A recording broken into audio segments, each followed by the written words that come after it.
নমস্কার। সিংহ রাশি কালপুরুষের পঞ্চম রাশি, বলা হয় শ্রেষ্ঠতম রাশি। কিন্তু তবুও জীবনে বারবার ব্যর্থতা চলে আসে। তার কারণ কিন্তু গ্রহদের মিসপ্লেসমেন্ট। জীবনে প্রচুর সাফল্য পেতে পারেন সিংহ রাশিওয়ালাদের মানুষরা যদি কতগুলি বিশেষ নক্ষত্রে গ্রহরা অবস্থান করেন। ধরা যাক সিংহ রাশি বা লগ্নের মানুষদের ক্ষেত্রে অশ্বিনী অথবা কৃতিকা নক্ষত্রে কয়েকটি গ্রহ অবস্থান রয়েছে। কৃতিকা নক্ষত্রে শনিদেব অবস্থান করে রয়েছেন, বৃষ রাশি কৃতিকা নক্ষত্রে শনিদেবের অবস্থান। এই ক্ষেত্রে কিন্তু সিংহ রাশি বা লগ্নের মানুষ তারা প্রচুর উন্নতি করতে সক্ষম হবেন। ইনফ্যাক্ট ভরণী নক্ষত্রে মঙ্গলের অবস্থান, মৃগশিরা নক্ষত্রে মঙ্গলের অবস্থান কিংবা শ্রবণা নক্ষত্রে মঙ্গলের অবস্থান অথবা শতভিসায় মঙ্গলের অবস্থান সিংহ রাশি বা লগ্নের মানুষকে প্রচুর সাফল্য দিতে পারে। দ্বাদশে বৃহস্পতি, বিদেশ যাত্রা করতে চাইছেন, দ্বাদশে পুষ্যা নক্ষত্রে বৃহস্পতির অবস্থান প্রচুর সাকসেস দিতে পারে। আর খুব সহজেই আপনার ফরেন সেটেলমেন্ট তাকে স্পেসিফাই করতে পারে। খুব সহজেই আপনার বিদেশ যাত্রা এবং স্থিতি নিশ্চয়িত করতে পারে এই কম্বিনেশন।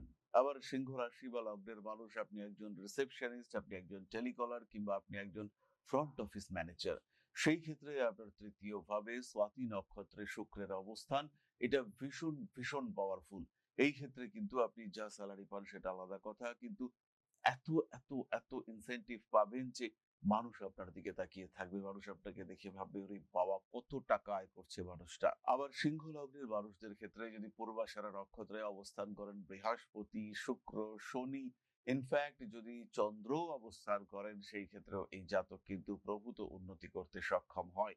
তার জীবনের যাত্রাপথ অনেক সুগম হতে দেখতে পাওয়া যায়। খুব সহজেই সে প্রচুর অর্থ উপার্জন করতে সক্ষম হয়। সিংহ রাশি সিংহ লগ্নের মানুষ, তাদের ক্ষেত্রে উত্তর ভাদ্রপদ নক্ষত্রে শনিদেবের অবস্থান সৃষ্টি করে বিপরীত রাজযোগ। আর এই অবস্থান প্রচুর সম্পত্তি আহরণ, পরিশ্রমের মাধ্যমে সোজা পথে প্রচুর সম্পত্তি আহরণকে নিশ্চিত করে। সিংহ রাশি বা লগ্নের মানুষজন তাদের জন্ম কুণ্ডলিতে যদি রোহিণী নক্ষত্রে শুক্র অবস্থান করে, সিংহ রাশির মানুষ তাদের যদি শতভিসা নক্ষত্রে বুধ অবস্থান করে, সেই ক্ষেত্রে তারা প্রচুর অর্থ উপার্জন করতে পারেন। তাদের জীবনের বাধাগুলি খুব সহজেই মুক্ত হতে দেখতে পাওয়া যায়। জীবনের একটা ধাপ তারা খুব সহজেই এগিয়ে যেতে পারেন। তাদের যে কনফিডেন্স, তাদের যে পরিকল্পনা, সেগুলো বাস্তবায়িত হয়। আবার সিংহ রাশি বা লগ্নের মানুষ তাদের মূলা, অশ্বিনী, মঘা ইত্যাদি নক্ষত্রে যদি রবি অবস্থান করেন, সেই ক্ষেত্রে অতি সহজেই তারা অর্থ উপার্জনে সক্ষম হন। জীবনে তাদের কোনো বাধাই বাধা হতে পারে না। জীবনে তাদের প্রত্যেকটি পথ মসৃণ হতে দেখতে পাওয়া যায়। তাদের পরিকল্পনার মধ্যে প্রাণ থাকে।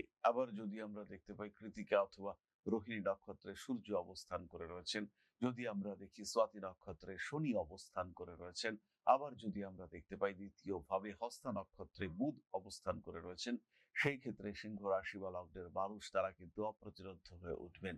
তাদেরকে থামানো সম্ভব নয়, তাদের গতি মারাত্মক, তারা জিতবেন। যাদের জন্মকুণ্ডলিতে পূর্ব ভাদ্রপদ বা রেবতী নক্ষত্রে শুক্র রয়েছেন, তারাও কিন্তু জয়ী প্রকৃতির মানুষ, তাদেরও থামানো যায় না, তারাও কিন্তু স্টেবল মানুষ। সুতরাং সিংহ রাশি বা লগ্নের মানুষ, তাদের জন্য কয়েকটি বিশেষ নক্ষত্র, কয়েকটি বিশেষ প্লেসমেন্ট, সেটা কিন্তু একটা আলাদাই ভূমিকা পালন করতে পারে। তাদের মাধ্যমে কিন্তু আলাদাই প্রাপ্তি যোগ সৃষ্টি হতে দেখতে পাওয়া যেতে পারে। তারা কিন্তু অতি সহজেই জীবনে বিশাল উন্নতি করতে পারেন। ভালো থাকুন, সুস্থ থাকুন। জয় মা আদি শক্তি। নমস্কার।